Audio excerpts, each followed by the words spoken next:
पहलगाम हल्ल्याला आज 1 महिना पूर्ण, मारेकरी अजूनही मोकाट। एअर स्ट्राईकमध्ये भारताकडून दहशतवाद्यांचे तळ उद्ध्वस्त। एबीपी माझावर दिवसभर विशेष कव्हरेज। पाकिस्तानचा पर्दाफाश करण्यासाठी भारताची मोहीम सुरू। कनिमोळींच्या नेतृत्वाखालील खासदारांचं शिष्टमंडळ आज रवाना होणार। संजय झा आणि श्रीकांत शिंदेंच्या नेतृत्वाखालील शिष्टमंडळ कालच रवाना।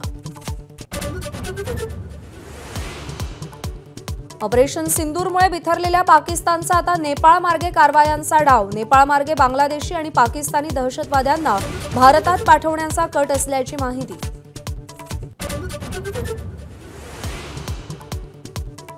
यंदा सरासरीपेक्षा 7 ते 17% अधिक पावसाची शक्यता। मुख्यमंत्री फडणवीसांची पत्रकार परिषदेत माहिती। मान्सून महाराष्ट्रात वेळेआधीच दाखल होण्याचा हवामान खात्याचा अंदाज।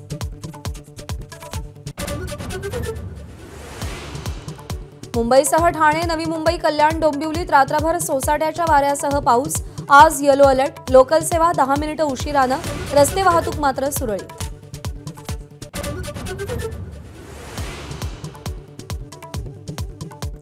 पुणे, सोलापूर, रायगडसह राज्यातील अनेक भागांमध्ये जोरदार पाऊस। अनेकांच्या घरांमध्ये पाणी शिरलं तर रस्त्यांनाही नद्यांचं स्वरूप। सततच्या पावसामुळे पिकांनाही फटका। दिल्ली एनसीआरमध्ये वादळी वाऱ्यासह आलेल्या पावसानं मोठं नुकसान। कुठे गारांचा वर्षाव तर कुठे झाडं उन्मळली। होर्डिंग आणि विजेचे खांब कोसळले। दोघांचा मृत्यू।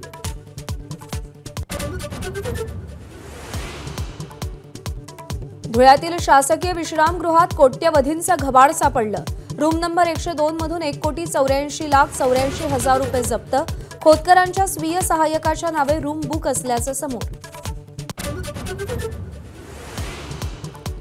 राजेंद्र हगवणे राष्ट्रवादीतून बडतर्फ। सुनेच्या आत्महत्या प्रकरणी गुन्हा दाखल झाल्यानंतर हगवणे फरार। हुंड्यासाठी छळ केल्याचा आईवडिलांचा आरोप। वैष्णवीचं 10 महिन्यांचं बाळ। हगवणेंचे निकटवर्तीय निलेश चव्हाणकडे बाळाचा ताबा कसपटे कुटुंबियांना देण्यास चव्हाणचा नकार।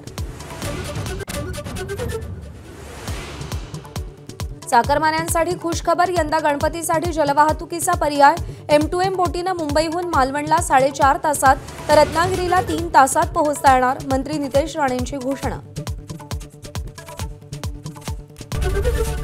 एबीपी माझा, उघडा डोळे बघा नीट।